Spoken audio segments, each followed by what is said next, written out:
কোয়েল আর নিখিলেশের বিচ্ছেদের 5 দিন পর মিলি স্কুল থেকে বাড়ি ফিরে আসে। কিন্তু মেয়েটা আজকাল বড় চুপচাপ। কোয়েল সেটা খেয়াল করেছিল। সন্ধেবেলা মিলি এসে কোয়েলের কাছে বসে।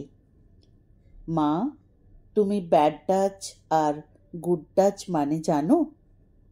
হ্যাঁ, জানি তো, কিন্তু তুই কি করে জানলি এসব? আমাদের স্কুলে ম্যাম শিখিয়েছেন।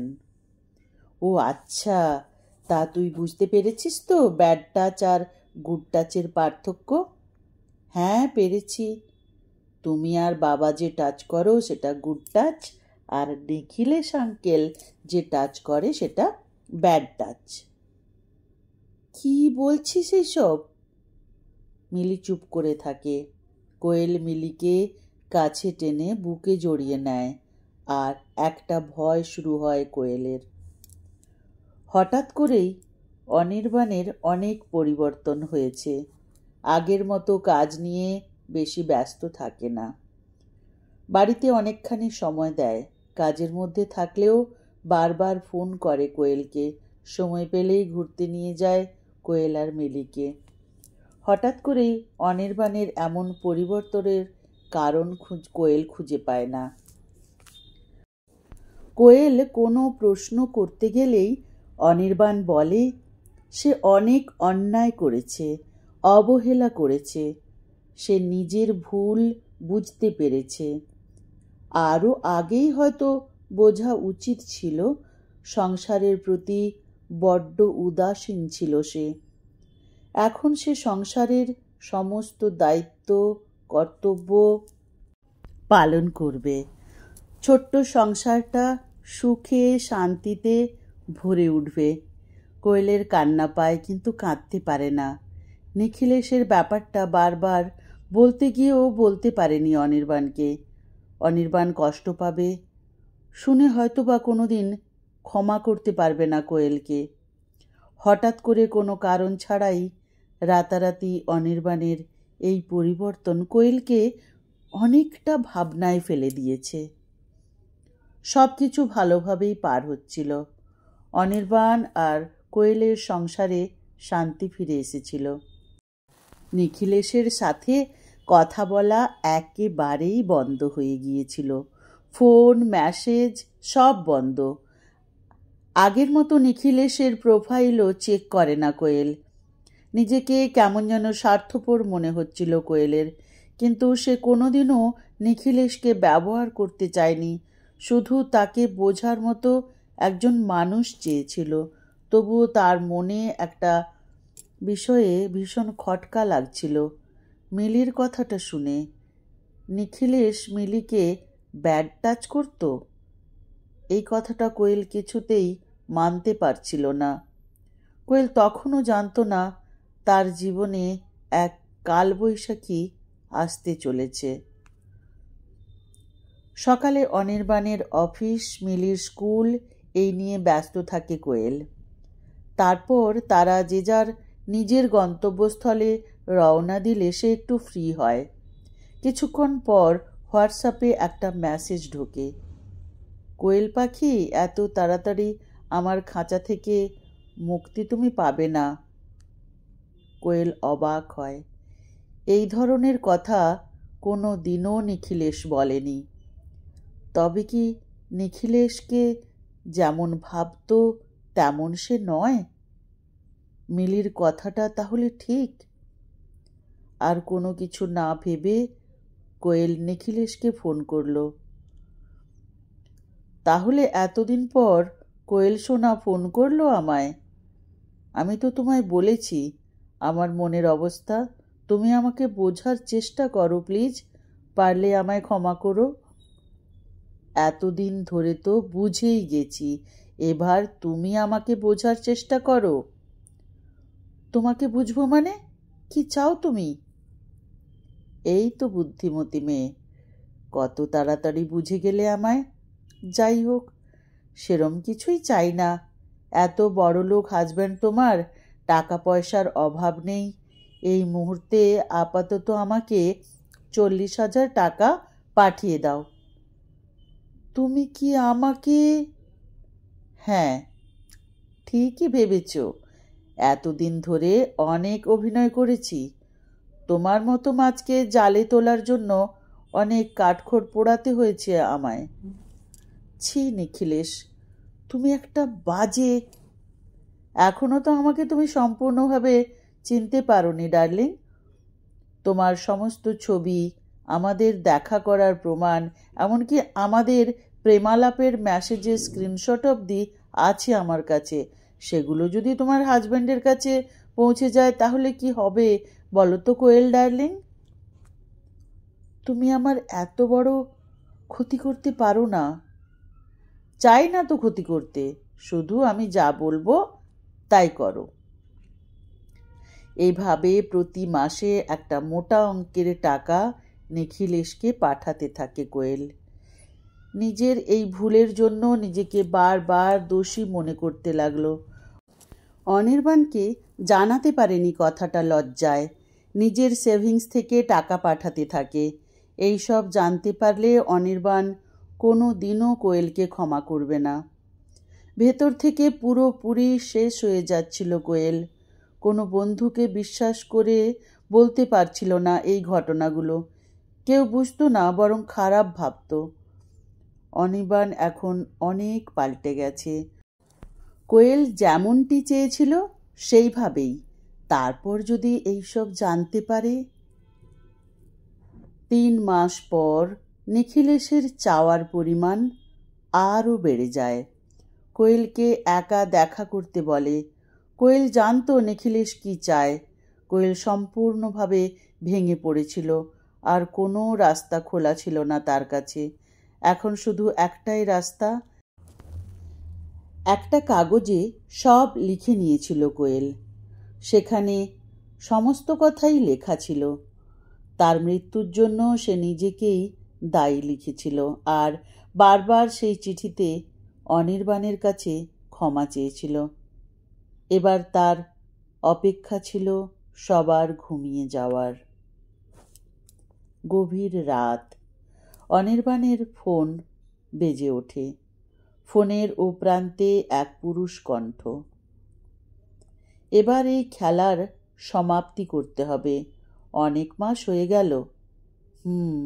কাল এই খেলা শেষ হবে। আর কোয়েল? অনির্বাণ এক দৃষ্টিতে তাকিয়ে আছে কোয়েলের ঘুমন্ত মুখের দিকে। এই দৃষ্টিতে রাগ, ঘৃণা নাকি ভালোবাসা লুকিয়ে আছে তা শুধু অনির্বাণই জানে। কোয়েলের ঘুম ভাঙে বেলা 10টায়। অনির্বাণ চা নিয়ে আসে কোয়েলের কাছে। কোয়েল কিছুই বুঝতে পারে না। সে এতক্ষণ অবধি ঘুমোচ্ছিল কিভাবে?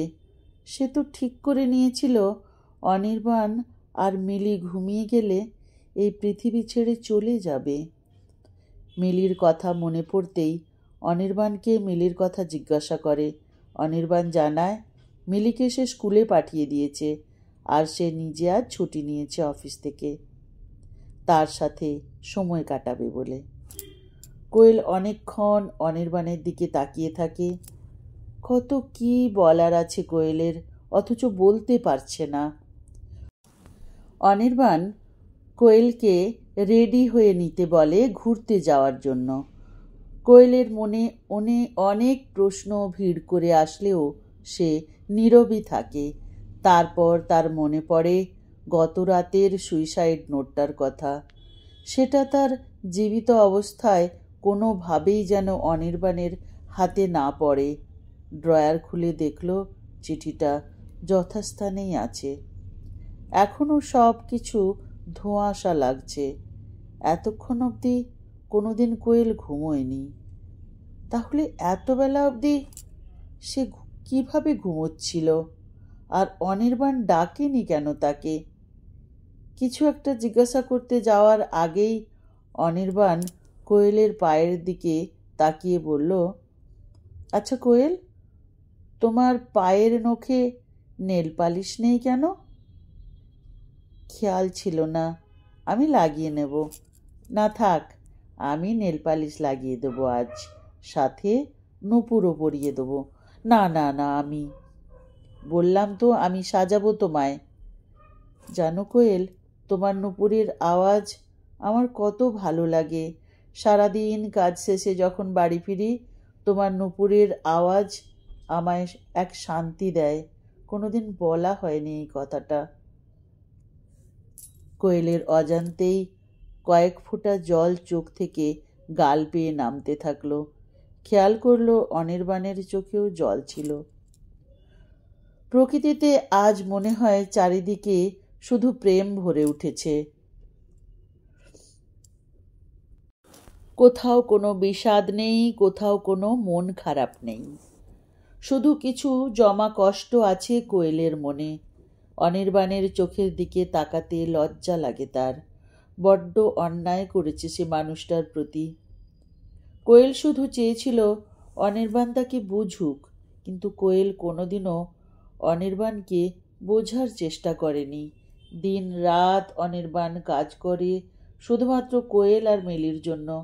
আজ পর্যন্ত তাদের চাহিদা অপূর্ণ রাখেনি। লজ্জায় কষ্টে কোয়েলের দম বন্ধ হয়ে আসে, কিন্তু অনির্বাণের কাছে স্বাভাবিক থাকার চেষ্টা করে। কোয়েল খেয়াল করে হাঁটার সময় অনির্বাণ কোয়েলকে বাম দিকে রাখে। সামনে দিয়ে কোনো গাড়ি আসলে কোয়েলের হাতটা শক্ত করে ধরে রাস্তা পার হয়। এত বছরের অবহেলা, বিষাদ, অভিমান সব এক নিমেষেই উধাও হয়ে যায় এই মুহূর্তটার জন্য। বাড়ি ফিরেছে অনেক আগেই। মিলিও বাড়ি এসেছে, তবে খাওয়া দাওয়া করে বন্ধুর বাড়িতে গেছে। আজ সারা দিন অনির্বাণ কোয়েলকে কাছে কাছেই রেখেছে। কোয়েল মনে মনে ভাবে মৃত্যুর আগে এই মুহূর্তটা তার জীবনের সব বিষাদকে ভুলিয়ে দিয়েছে। তবে মরতে তো তাকে হবে, কিন্তু শেষবারের জন্য একটা বোঝাপড়া বাকি আছে নিখিলেশের সাথে। কোয়েল নিজেই নিখিলেশকে ফোন করে দেখা করার জন্য। নিখিলেশ তাকে নিজের ফ্ল্যাটে আসতে বলে। কোয়েল একটা বাহানা দিয়ে বাড়ি থেকে বের হয় নিখিলেশের সাথে দেখা করার জন্য। অনির্বাণ বুঝতে পারে কোয়েল কোথায় যাচ্ছে। ফোন করে বলে কোয়েল বেরিয়েছে, সব কিছু যেন প্ল্যান মাফিক হয়। নিখিলেশের ফ্ল্যাটে গিয়ে কোয়েল নিখিলেশকে অনেক বোঝানোর চেষ্টা করে, কিন্তু নিখিলেশ তার কোনো কথা শোনে না।